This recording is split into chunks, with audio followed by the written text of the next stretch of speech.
अगर गुरु के वचनों में विश्वास हो तो बिना नाम के भी कल्याण हो जाता है, ऐसे साधारण बोल देने पर। एक सीधा साधा गांव का भगत कभी कथा नहीं सुनता था, गाय चराता था गांव की। तो एक दिन और गोपाल जो गाय चराने वाले थे, उन्होंने कहा यार कभी तो कथा सुन लो, रात दिन पशुओं के पीछे घूमते हो, पशु बुद्धि, कभी तो कथा सुन लो। तो एक दिन सोचा दोपहर के भोजन गांव में पाएंगे जाके अपने घर में, और कथा हो रही वहीं से निकल लेंगे, जो सुन लेंगे तो सुन लेंगे। खड़े खड़े वहां चर्चा चल रही थी, जिसने मनुष्य जन्म लेकर के गुरु मंत्र नहीं लिया और नाम जब भगवान का नहीं किया, उसका जीवन मुर्दा, व्यर्थ जीवन। चला गया सुन के, और बार बार वही दिमाग में कि पंडित जी कह रहे थे गुरु मंत्र नहीं लिया और नाम जप नहीं किया तो मुर्दा जीवन, जिन हरि भगत हृदय नहीं आनी, जीवित सौ समानते प्राणी। दूसरे दिन फिर गया, कहा पंडित जी आपने कल कथा में कहा था गुरु मंत्र ले लेना चाहिए, नहीं तो जीवन मुर्दा हो जाता है, बेकार जीवन रहता है। तो देव गुरु मंत्र आप, और तो हम किसी को जानते नहीं। देखा फटा पुराना कपड़ा, डंडा लिए एक चरवाहा, उनका ऐसे थोड़ी कि तुरंत ही गुरु मंत्र दे दिया जाता है। आखिरी दिन कथा के मिलना फिर दे देंगे, टाल दिया। अब वो आखिरी दिन कथा के तो दिन चढ़ावा चढ़ रहा था, तो पंडित जी ने कहा जब चलें तब ले लेना गुरु मंत्र, टाल दिया। अब वो जब आखिरी दिन के बाद हो, तो उस समय घोड़े पे बैठ सब सामान लाद के पंडित जी चलते थे, वो तो सब सामान लाद के चलने लगे हो। तो पीछे पंडित जी आप जो कह रहे थे कि गुरु मंत्र देंगे, आप गुरु मंत्र दे दीजिए। पंडित जी रबड़ी पवाई गई थी, घोड़े से उतरे, घोड़ा एक भगत के यहां खड़ा किया और लोटा लिया और भागे, क्योंकि सोच लगी थी। अब वो भगत किसान आदमी, गांव का गंवार आदमी पीछे लगे, पंडित जी अरे गुरु मंत्र दे दो, कितने दिन से टहला रहे हो आप। अरे उनका प्यार मतलब सोच का पैसा, तू गुरु मंत्र की बात कर। अब वो पीछे लगा कि अब हम नहीं जाने वाले, आपने सब सामान लाद ली थी, भगवान की कृपा कहो कि आपको सोच लगी आई, नहीं तो आप हमको तो गुरु मंत्र ही नहीं देते, हम आपको नाम पर विश्वास की बात। पंडित जी तो दांत गपोचन, जय गुरुदेव की जय गुरु, वो दबकाए यह दांत गपोचन, एकदम मूर्ख आदमी, तो सोच तो। वो प्रणाम कर लिया, जय गुरुदेव, धत गपोचन धत गपोचन, जपना न राधा न कृष्ण न राम न हरि। घर आया, बोले आज से गाय चराना बंद। बोले क्यों? बोले गुरु मंत्र मिल गया, अब हम भजन करेंगे, हमारा जीवन मुर्दा नहीं रहेगा, अब जीवन सार्थक रहेगा। और मेहनत करने वाला आदमी, गाय चराने वाला आदमी, अब शुरू हो गया बैठ के धत गपोचन धत गपोचन। अब इसमें ना कोई भगवान नाम है, ना कोई मंत्र है, ना प्रणव है, ना नमो नमः, कुछ नहीं। गांव के लोग, घर के लोग बोले कि यार 50 गाय चराता था, पता नहीं कौन सा हम लोगों का पाप उदय हुआ कि कह दिया कि कथा सुन लेना। अब वो गाय चराना भी छोड़ दिया, गपोचन शुरू हो गया। अब उसकी ऐसी लगन लगी, सहज सरल भोले जो होते हैं ना, हरिवंश महाप्रभु कह रहे हैं, मुनि मन ध्यान धरत नहीं पावत, करत विनोद संग बालक भट, दास अनन्य भजन रस कारण, जैसे हित हरिवंश प्रगट लीलान। लालजू महाराज बड़े बड़े मुनियों के ध्यान में नहीं आने वाले, बड़े विनोदी। रुक्मिणी जी से कहा तैयार हो, भगत के दर्शन करने चलना है। रुक्मिणी जी ने कहा बहुत दिनों बाद आज आपको किसी भक्त की याद आई, प्रभु जरूर कोई महाभागवत होगा, हम चलते हैं। बोले बहुत विचित्र महाभागवत, चले। साधारण वेश में चलना है। जब गांव में गए, उस भगवान तो सर्वज्ञ ही है, उसके घर के दरवाजे में बैठ गए और रुक्मिणी जी से कहा कि पहले तुम मिल के आओ भगत के, फिर हम मिलेंगे। रुक्मिणी जी ने कहा हाँ ये उत्तम बात है, पहले हम उनको दर्शन दे के और दर्शन करके आती है। आंख मूंदे से, न खाना न पीना, धत गपोचन। रुक्मिणी जी ने कहा ये कौन सा नाम भगवान का, न विष्णु शास्त्र नाम में है, न गोपाल शास्त्र नाम में है, और कहीं हमने पढ़ा नहीं, ये कौन सा भजन कर रहा है। कहे किसका भजन कर रहे हो? चुप रहा। फिर किसका भजन कर? 2-3 बार तो गुस्सा के आंख खोला, देखा कोई स्त्री, तो बोले तुम्हारे खसम का भजन कर रहे हैं। और किसका कर रहे हैं? वो रुक्मिणी जी आ गई, बोले बहुत जानकार भगत है। प्रभु द्वारिकाधीश से कहा बहुत जानकार भगत है। बोले क्यों? बोले हमने कहा कि किसका भजन कर रहे हो, देखो हम इतना छुप के गई थी लेकिन वो पहचान गए, वो कह रहे तुम्हारे खसम का भजन कर रहे थे। अब भगवान ने कहा हाँ तभी तो हम आए भगत जोड़ का। बोले प्रभु आप दर्शन बाद में करना, जाके पहले हमारा प्रश्न बता दो, प्रश्न का उत्तर दे दो कि आपके विष्णु शास्त्र नाम, गोपाल शास्त्र नाम, बहुत से नाम हैं, ये नाम तो हमने कभी नहीं सुना। भगवान ने कहा ये नाम हमको तो बहुत प्यारा है। बोले आपको कब, मतलब ये कब कैसे नाम रखा गया? बोले बहुत प्यारा है, हमारा ब्रज का रखा हुआ नाम है, ब्रज में मैया ने रखा था। कैसे रखा था? बोले एक दिन मैं माखन चोरी कर रहा था, सखा के कांधे पर खड़ा हुआ, ऊपर माट में हाथ डालकर मक्खन पूरा ऐसे खाता जाता, सखा को पवाता जाता। इतने में मैया और गोपी जन आ गई। ए कन्हैया ये क्या कर रहा है? अब हमने देखा कि फंस गए। हमने कहा कि मैया हमें बहुत भूख लगी थी और देखा कि इसमें चींटी चढ़ी हुई है, तो हम चींटी निकाल रहे थे। तो बोले चींटी कैसे निकाल रहे थे? यहां पूरा हाथ सना हुआ है तुम्हारा चींटी। बोले अरे भैया तू बावरी, जब चींटी को ऐसे निकालने करते वो अंदर चली जाती तो खबो खबो के निकाला, इसलिए ऐसा इतना हाथ हो। बोले यहां मुंह में भी जब तुम्हारे मक्खन लगा, एक मक्खी बार बार उड़ रही थी तो हम ऐसे मारा तो पूरा मुंह में मक्खन लगा। मैया ने कहा धत गपोचन।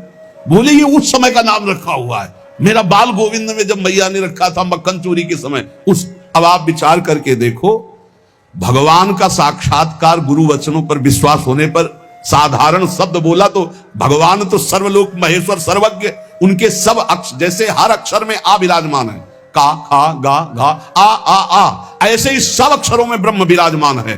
फिर राधा नाम तो स्वयं हरि जपते हैं और राधा नाम तो परम प्रेममय है और बड़ा गुही है। विश्वास करके जब वो धदगपोचंद जपा तो रुक्मिणी और द्वारिकाधीश भगवान दर्शन देने आ गए, और तुम विश्वास करके राधा राधा जपोगे तुम्हें नहीं प्राप्त हो जाएगा? अरे यही राधा स्वयं भगवान हरि जपते हैं। इसलिए पहला जीवन का चरम लक्ष्य भगवत प्रेम, भगवत प्राप्ति।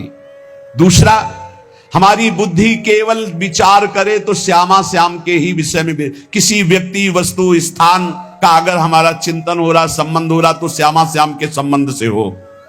जैसे गोस्वामी तुलसीदास जी कहते, नाते नेह राम के मनियत सुहृद सुसेव्य जहालो। अगर ऐसा नहीं तो फिर हर वस्तु व्यक्ति स्थान में एक आसक्ति है, वो बांध लेगी, आप श्यामा श्याम तक नहीं पहुंच पाएंगे। इसलिए बुद्धि का जरूरी है प्रिया प्रीतम में स्थित होना। अगर बुद्धि ये निश्चय कर ले कि परम सुख स्वरूप श्यामा श्याम ही हमारे हैं, हम श्यामा श्याम के हैं, सुख है तो श्यामा श्याम के नाम में, रूप में, लीला में, धाम में। अभी आपने सुना आनंद का तारतम्य। तीसरा, जो गुरुदेव ने नाम दिया इससे बढ़कर महत्व किसी नाम में नहीं होना चाहिए। किसी की निंदा नहीं, सब नाम हमारे प्रभु के हैं, पर हमारे लिए सर्वश्रेष्ठ नाम हो गया जो गुरु ने दिया है, जो मंत्र दिया, जो नाम दिया। एक आंतिक में आए और बोले हम कुछ 2-4-6 महीने से हम आपके शिष्य हैं, मंत्र ले लिया है। स्वप्न में एक महात्मा आए और उन्होंने हमको और मंत्र दिया है, तो अब तो हम समस्या में फंस गए कि आपका दिया गुरु मंत्र जपें या स्वप्न में कोई और महात्मा आए थे उनका दिया जपें, क्या करना चाहिए? हमने कहा तस्मात् शास्त्रम प्रमाणम।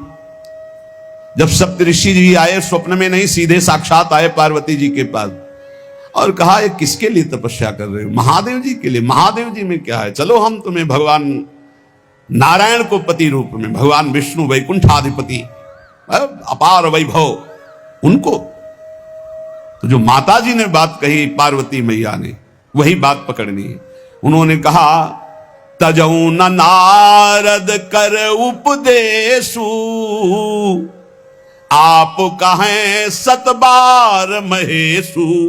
सप्तऋषियों, अपने गुरुदेव नारद जी के उपदेश का मैं कभी त्याग नहीं कर सकती, चाहे स्वयं इष्ट देव भगवान शंकर आकर सैकड़ों बार कहें तो भी। तजऊ न नारद कर उपदेशु, आप कहें सतबार महेशु। कोटि जन्म लगी रगर हमारी, बरों संभुनता रहूं कुंवारी। करोड़ जन्म लूंगी, हर बार अपने गुरुदेव के दिए हुए मंत्र का अनुष्ठान करूंगी और देवाधिदेव महादेव को पति रूप में वरण करूंगी, अन्यथा कुंवारी रहूंगी। बहुत सी कन्याएं और बहुत से वर हैं, आपको ब्याह कराने का शौक है तो आप जाइए, लेकिन मैं पर्वत से प्रकट हुई हूं, हिमालय से, मैं अडिग हूं अपने गुरुदेव के वचन में। तो यहां कह रहे, चौथा, समस्त इंद्रियां भोग विलास के लिए लालायित रहती हैं, सबकी। अब इनको भोग देना भी है, बिना भोग के, बिना विषय के जीवित नहीं रह सकते। शरीर चलाना है, सेवा धर्म पूर्ति करनी है, पानी पीना भी विषय है, अन्न पाना भी विषय है, देखना भी विषय है, सुनना भी विषय है, सब विषय के अंतर्गत आता है। तो यहां अपनी इंद्रियों से जो विषय ग्रहण करना है वो भागवतिक करना है। जैसे हमें पानी पीना है तो प्रभु को अर्पित करके राधा वल्लभ लाल की जय, और फिर भावना करो हृदय में प्रभु विराजमान है, जलपान। भोजन भोग अर्पित किया, भगवत स्वरूप प्रसाद, हम प्रसाद पा रहे। वस्त्र प्रसादी, सुनना भगवत विषय, देखना भगवत भाव, बोलना भगवत संबंध से, हर इंद्रियों के विषय को हमें भगवत संबंध से युक्त कर लेना है। यदि भगवत प्राप्ति करनी है, भगवत प्रेम प्राप्त करना है, तो पहला चरम लक्ष्य, मुझे इसी जन्म में भगवत प्राप्ति करनी है, भगवत प्रेम प्राप्त करना है। दूसरा बुद्धि का पूर्ण समर्पण अपने आराध्य देव श्यामा श्याम में। तीसरा गुरु प्रदत्त नाम रूप लीला गुण सेवा उपासना सांगोपांग गुरु प्रदत्त। चौथा समस्त इंद्रियां भगवत संबंध से युक्त।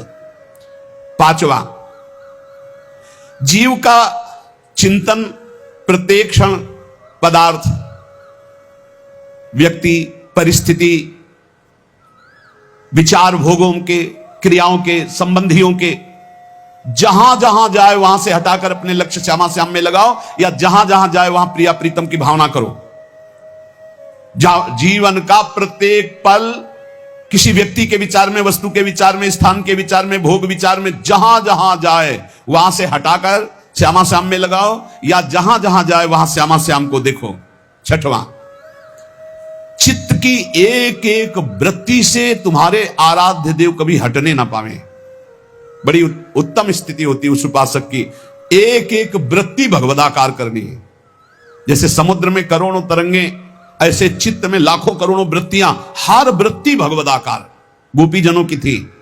विक्रेतु कामा खिल गोप कन्या मुरारी पादार्पित चित्त वृत्ति दध्यादिकम मोह वशादवोचत गोविंद दामोदर माधवेति।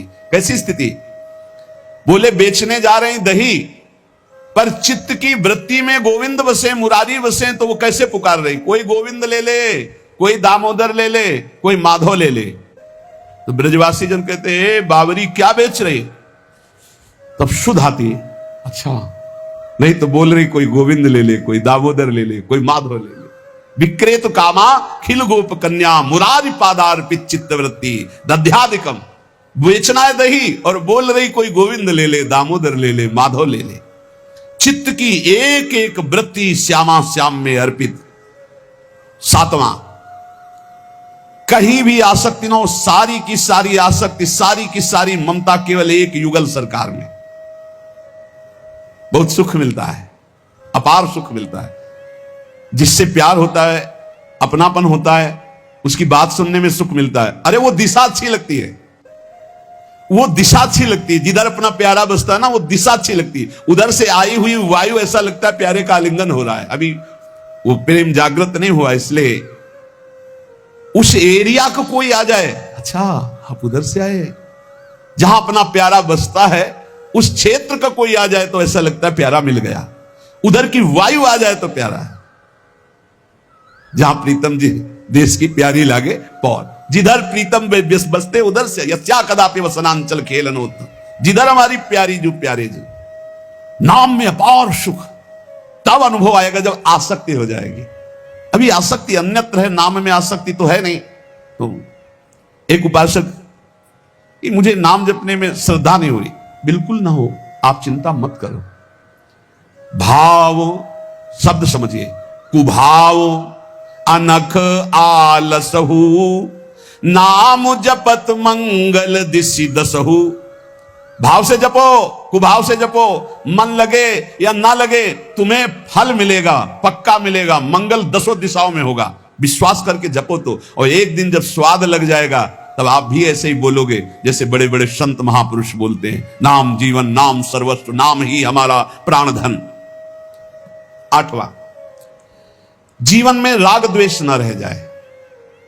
बड़ा खतरनाक है ये राग द्वेष। अगर किसी से राग है तो बड़ा सूक्ष्म होता है राग का धागा, और वो जब हमारे ऊपर संकट आएगी, विपत्ति आएगी, या तो वो धागा दिखाई देता कि अभी वो है ना। द्रौपदी जी को पहले श्री कृष्ण याद नहीं आए, 5 महारथी पति है अतिरथी वो याद आए, फिर भीष्मादि याद आए, फिर अपनी भुजाओं का बल, फिर दांतों का बल, और जब निर्बल तब महाबल। सुनेरी मैंने निर्बल के बल राम, महाबल प्रभु श्री कृष्ण का तब जागृत हुआ। यह राग बहुत खतरनाक है, किसी से राग ना करें। यही राग जब प्रियालाल के चरणों में अर्पित हो जाता है तो अनुराग कहलाता है। जब शरीर भोग, शरीर संबंधी, यही बहुत फंसा वाला जन्म मरण चक्र का मूल यही राग है। और जब इसमें बाधा पड़ती तो द्वेष हो जाता है। द्वेष बहुत खतरनाक है।